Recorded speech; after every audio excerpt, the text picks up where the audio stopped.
North Korea ने एक बार फिर मिसाइल टेस्ट कर क्षेत्र में तनाव बढ़ा दिया है। मंगलवार को नॉर्थ कोरिया ने समुद्र की ओर संदिग्ध बैलिस्टिक मिसाइलें दागी है।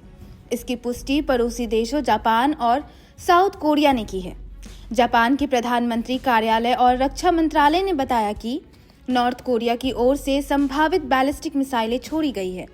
वहीं साउथ कोरिया के रक्षा मंत्रालय ने कहा कि उसने नॉर्थ कोरिया के पूर्वी तट के पास कम से कम एक अज्ञात प्रोजेक्टाइल का पता लगाया है। फिलहाल यह साफ नहीं हो पाया है कि ये मिसाइलें कितनी दूर तक गई थी। ये घटना ऐसे समय में हुआ है जब नॉर्थ और साउथ कोरिया के बीच रिश्ते पहले से ही काफी तनावपूर्ण हैं। हाल ही में नॉर्थ कोरिया ने साउथ कोरिया पर आरोप लगाया था कि उसने उसकी सीमा के अंदर निगरानी ड्रोन उड़ाए हैं। उत्तर कोरिया के मुताबिक एक ड्रोन जनवरी में और दूसरा सितंबर में उसकी सीमा में घुसा था।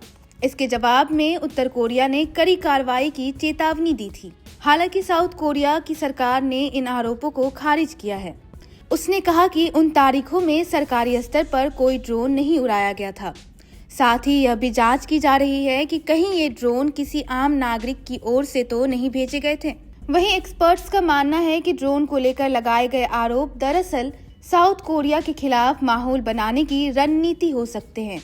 नॉर्थ कोरिया जल्द ही अपनी सत्तारूढ़ वर्कर्स पार्टी की बड़ी बैठक करने वाला है। यह बैठक पिछले 5 साल में पहली बार होने जा रही है। माना जा रहा है कि इस बैठक से पहले देश के भीतर और बाहर कड़ा संदेश देने के लिए इस तरह की सैन्य गतिविधियां की जा रही है। जानकारों का कहना है कि इस बैठक में नॉर्थ कोरिया के नेता किम जोंग उन कोरियाई प्रायद्वीप को लेकर 2 राज्य की नीति को पार्टी के संविधान में शामिल कर सकते हैं।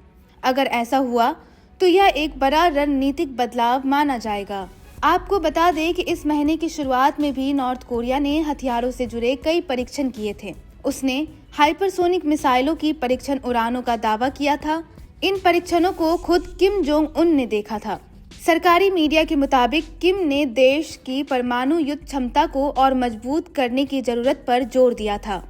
इससे पहले दिसंबर में नॉर्थ कोरिया ने लंबी दूरी की रणनीतिक क्रूज मिसाइलें और नई एंटी एयर मिसाइलों का भी परीक्षण किया था।